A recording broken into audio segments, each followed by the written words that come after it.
Bonjour tout le monde, j'espère que vous allez tous très bien. Aujourd'hui on se retrouve pour une nouvelle vidéo. Dans cette vidéo, on va faire une analyse hebdo sur le Bitcoin. Comme chaque semaine, on va analyser le chart du BTC. Cette semaine encore, la vidéo va être rapide puisqu'il ne s'est pas passé grand chose sur le Bitcoin. Donc en ce moment, on remarque vraiment une baisse de la volatilité et pour l'instant, on est toujours bloqué à l'intérieur du range. On ira également faire un tour sur mon compte X comme chaque semaine, donc voir un peu les différentes choses que je vous ai postées. Et comme d'habitude, si t'es pas abonné à la chaîne, je t'invite à t'abonner. Également, n'hésite pas à venir me follow sur X. Donc maintenant, on démarre la vidéo. Donc comme je te l'ai dit tout à l'heure, pour l'instant, le BTC est toujours bloqué à l'intérieur de son range. Sur les bandes de Bollinger, on voit que les bandes se referment de plus en plus. Donc il y a vraiment une baisse de la volatilité depuis 1 ou 2 semaines maintenant. Et pour l'instant, on n'arrive toujours pas à s'extirper de ce range. Alors, ce que je voulais te montrer également, c'est le pattern qu'on a ici. Donc, si on regarde le pattern en daily, on voit que le Bitcoin évolue à l'intérieur d'un range, mais qui ressemble également beaucoup à un bull flag. Donc là, on est dans un canal de consolidation bullish, tu vois, avec des creux de plus en plus bas et des sommets également de plus en plus bas. Donc ça, le bull flag, si tu sais pas ce que c'est et comment trader ce type de pattern, j'ai fait un guide complet sur ma chaîne YouTube où je t'explique comment trader les figures chartistes. Donc le guide, tu le retrouves ici, donc c'est les figures chartistes en trading, guide complet. Et donc pour ce qui est des bull flags, c'est comme je te l'ai dit, des patterns de conciliation bull.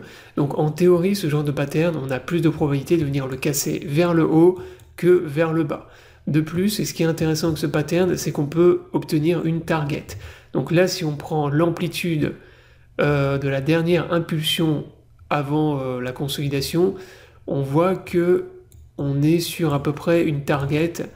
Alors le dernier range qu'on avait, il était ici, donc on est à peu près sur du plus 70% environ. Et là, si on prend donc la cassure du pattern, donc du bull flag, qui sous-entend qu'on repasse au-dessus du niveau des 71-72 000 $. Donc on voit que la target du bull flag nous amène vers les 120 000 $ environ. Donc ça c'est la target théorique du pattern en cas de validation.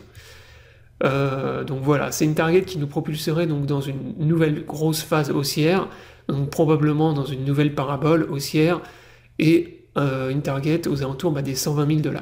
Donc ça c'est pour ce qui est du bull flag. Ensuite on va aller sur les maps de liquidation, voir un peu où sont les grosses poules de liquidation.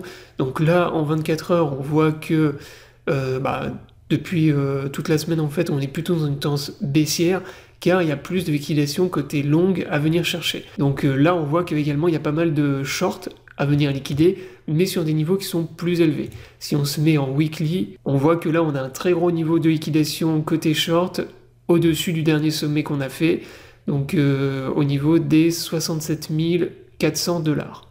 Donc là on a une grosse poule de liquidation au niveau des shorts. Et si on se met également en mensuel, alors là on voit qu'on a deux grosses poules de liquidation, une au-dessus du dernier sommet qu'on a fait donc la semaine dernière, et une autre au-dessus des 72 000 $ que je vous avais déjà montré la semaine dernière. Donc ce qui sous-entend que si on arrive à repasser au-dessus du dernier sommet qu'on a fait ici, sur BTC, on va commencer à venir liquider énormément de shorts, donc les deux grosses poules que vous voyez ici, et ça pourrait nous relancer dans une nouvelle tendance haussière sur BTC. Donc ça c'est vraiment les deux grosses zones de liquidation. Donc il y a toujours la zone que vous avez en bleu ici, que je vous ai déjà donné la semaine dernière, et on a également une nouvelle zone ici, donc au-dessus du dernier sommet, aux alentours des 67 500 $. Donc ça c'est vraiment le niveau qu'il faut réussir à atteindre pour les bulls, pour réussir à inverser la tendance via les poules de liquidité, notamment les liquidations des shorts. Donc voilà pour ce qui est de l'analyse sur le Bitcoin. Donc pour terminer la vidéo, on va aller sur mon compte X, voir un peu ce que je vous ai posté cette semaine. Alors cette semaine, je vous ai pas posté des AT, mais par contre je vous ai fait des posts par rapport aux ETF sur Ethereum.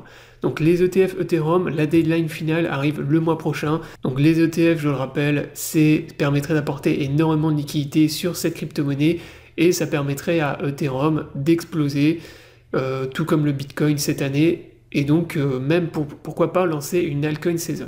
Donc ça c'est ce que je vous ai expliqué en gros dans le post. Ensuite ce que je vous ai expliqué c'est que l'acceptation sera selon moi le catalyseur qui entraînera une nouvelle phase du bull market, celle où Ethereum et les altcoins vont surperformer Bitcoin.